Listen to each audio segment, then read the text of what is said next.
नमस्ते बच्चों, मैं आशा चौहान। स्वागत है आपका हिंदी क्लास 8 में। बच्चों, आज अपन आपकी पाठ्य पुस्तक आशय से पढ़ेंगे मैं मज़दूर हूँ। इस पाठ में मज़दूर के जीवन की कर्मठता का वर्णन है।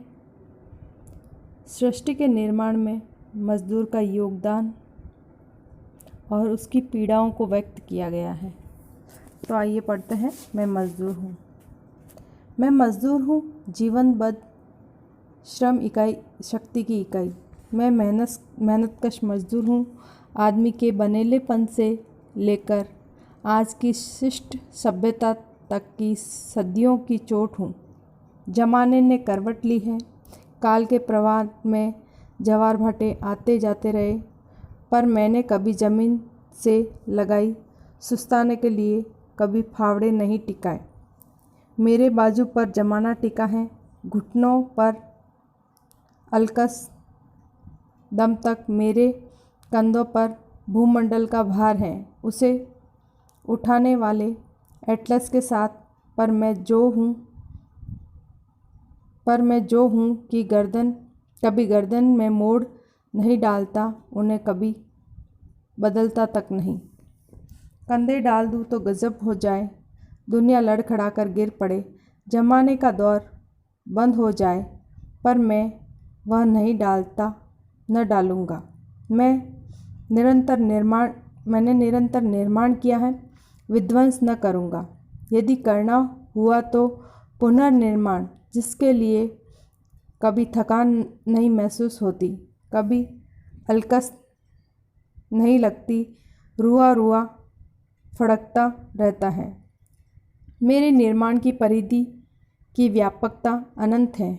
उदयाचल से अस्ताचल तक, क्षितिज के छोरों तक। कलयुग भी जब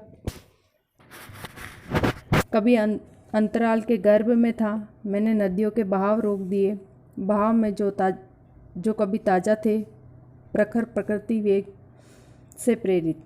बहाव रोककर सुविस्तृत हुद बनाए, बांध से घेरकर डैम, जिन पर पर्जन्य विहित भूमि की उर्वरा शक्ति अवलंबित हुई।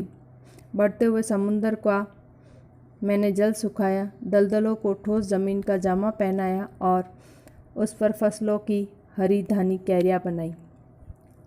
मैंने पहाड़ काटा, चट्टानों को खोदकर तांबा निकाला, टीन, सोना, चांदी, लोहा, कोयला, हीरा।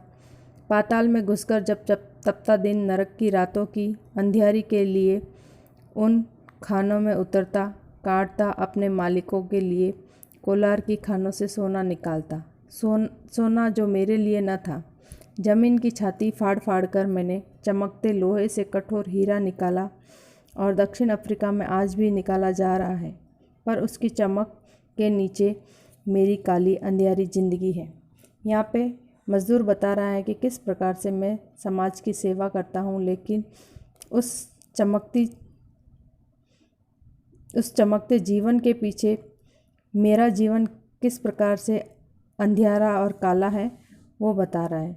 बाबा आदम के वनों को काटकर मैंने पत्थरों की सी ज़मीन खोदकर नरम कर डाली, उसे जोत बोकर हर विजयों से लॉर्ड रोमन जनरलों की प्रांतीय भूमि, मीलों फैले खेत मैंने बोए काटे, सामंतों की दुनिया मैंने बसाई। ऊंची भूमि पर मैंने ही किले दुर्ग खड़े किए, जिनकी गहराइयों में आदमी को भूखे शेर की भांति कटघरों में रखा जाता था।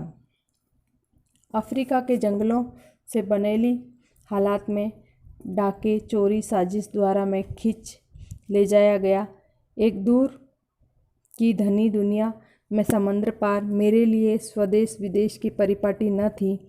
मैंने वहाँ भी उस गोरी दुनिया का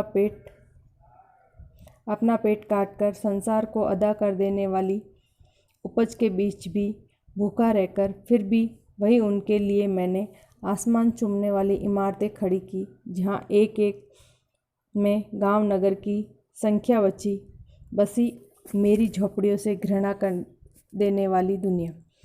यहाँ पे मज़दूर बता रहा है कि किस प्रकार से मैंने मेरा जीवन संकट में डाल करके इस समाज की सहायता की, समाज को ऊंचे स्थान पर लेके गया, लेकिन आज वही समाज मेरी झोपड़ियों से घृणा करता है। मैं ज़मीन खोदकर उसे जोत बोकर सोना उगलने पर मजबूर करता था। वह सोना खुद मेरे लिए न था, मेरे लिए वह सोना आग था जिसे छूकर मुझे शूल की नोक पर जलना होता। मुझे उस फसल को काटकर साफ कर राशि कर देना था, पर उसका एक दाना भी छूना मेरे लिए मौत का परवाना था। तिल तिल मरने का उन लोगों का जिसके लिए मनुष्य की मेघा ने एक से एक जतन प्रस्तुत किए थे। हाँ, मुझे उस कटे खेत की जमीन पर चिड़ियों की भांति फिरने का अधिकार था, जहाँ कभी कीड़ों की चोट सीने पर झेलते हुए मैंने अन्न की राशि की थी। मैं अपना आहार मिट्टी में पड़े कणों से चुन लूँ, तब कणाद का तप मैंने पूरा किया। हाँ, मैं उस ज़मीन के साथ बंधा जरूर था, उस ज़मीन की तरह मैं निरह भी था। ज़मीन बेची जाती थी, मैं भी उनके साथ जानवरों के साथ जाता था।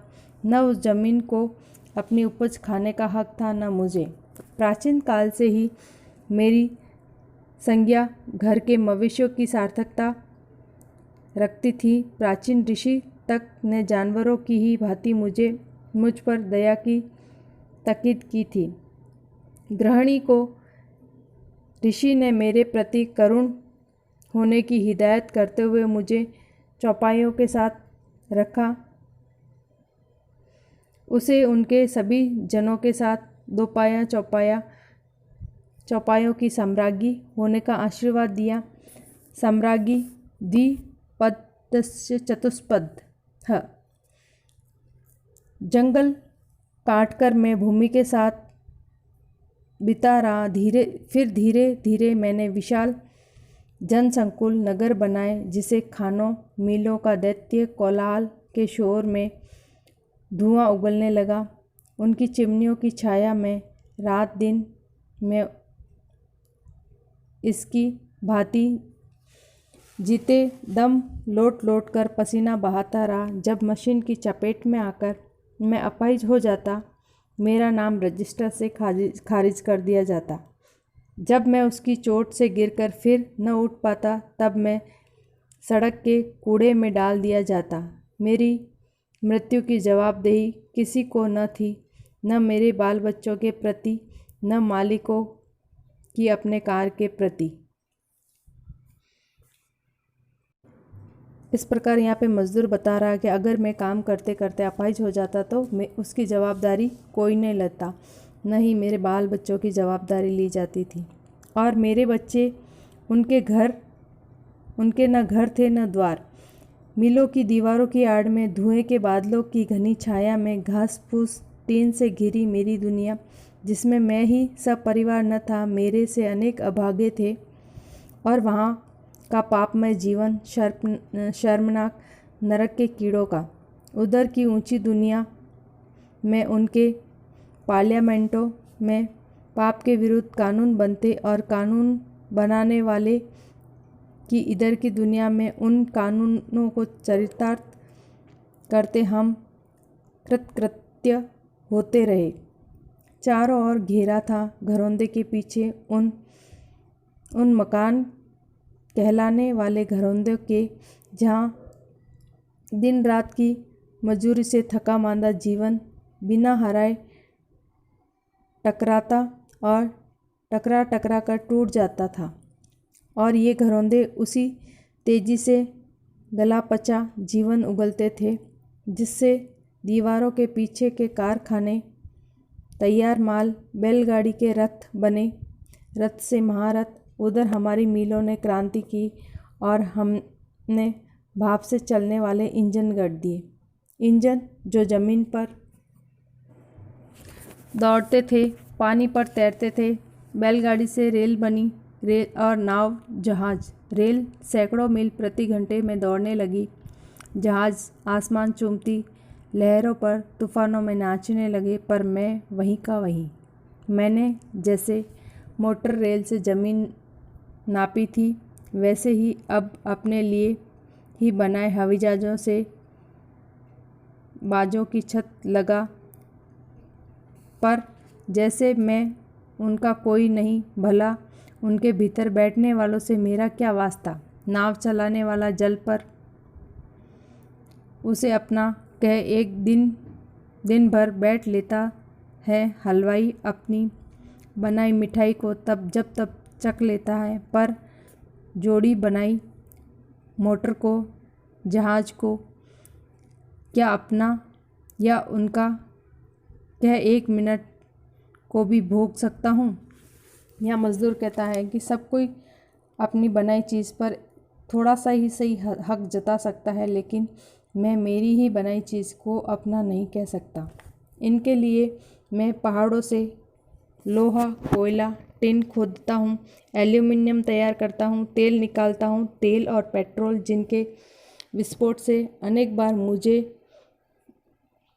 मुझ जैसों की दुनिया पलट जाती है, जिनके झंडा फहराने वाले बेदीनो ईमान हो जाल फरेब करते हैं, कानून बनाते हैं, कानूनी शर्तनामों के नाम लड़ाइयाँ लड़ते हैं।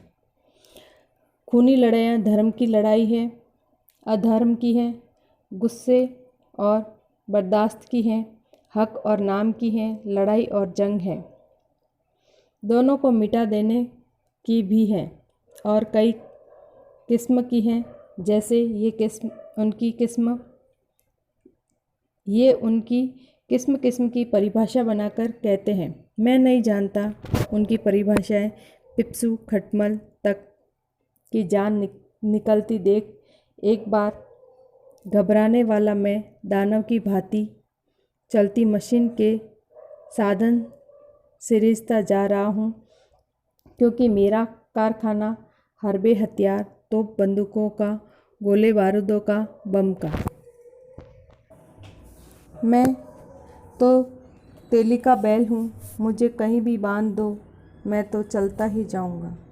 उन्हीं मशीनों की तरह जिन चलाने वालों के इशारों से चलना होता है, जो अपने बाहर के असर को नहीं जानते, न उस सुन्नी दुनिया को जिसकी सृष्टि करते हैं। सुंदर आसमान में पुल बनाने वाला मैं अपनी कुव्वत आप नहीं जानता। एक बार भी मैं नहीं सोचता कि गैर हाथों में भरे मैदानों को बगैर खून बहाए सुला देने का जादू है, उसमें मसीहा का असर है। काश मैं इसके अपने सामने बिखरे मृत्यु के इन साधनों को सिरजते इन्हीं की भांति साफ देख लेता। संसार आसमान के छोरों तक फैला हुआ है, धरती का विस्तार क्षितिज पार तक वैसा व्यापक है जैसा आसमान। रत्नाकर का सौंदर्य उतना ही असीमित है जितना वसुंधरा का, और उनके मंथन से शहरों में श्रमदि भरी है, परंतु इसके लिए क्यों नहीं है?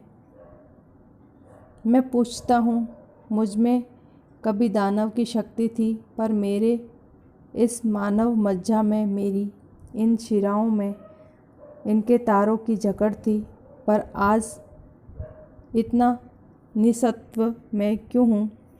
इतना नगण्य और इतना नंगा क्यों? दुनिया में क्या नहीं, कौन सी चीज़ मैंने अपने हाथों से नहीं पैदा की? मेरे सहारे कारखाने अमिट मात्रा में आग उगलते जा रहे हैं। मैं तृण से ताड़ बनाता हूँ, तिल से पहाड़। नगरों को ढो सकने वाले जहाज़ों से लेकर सुई तक महान से अदनी चीज़ नहीं जो मेरे स्पर्श के जादू से जीवन धारण न कर लेती हो। पर यह सब कुछ मेरे लिए नहीं। मैं इसमें से तिनका तक भी नहीं ले पाता। मैं भूखा हूँ, मैं भूखा और नंगा हूँ, पर क्या ये मीले जिनसे खाने पहनने का सामान तैयार कर रहा हूँ मेरा पेट नहीं भर सकती, तन नहीं ढक सकती? इतना उत्तर भला इन्हें जो है वह मैं या जिनके लिए मैं बनाता हूँ वे।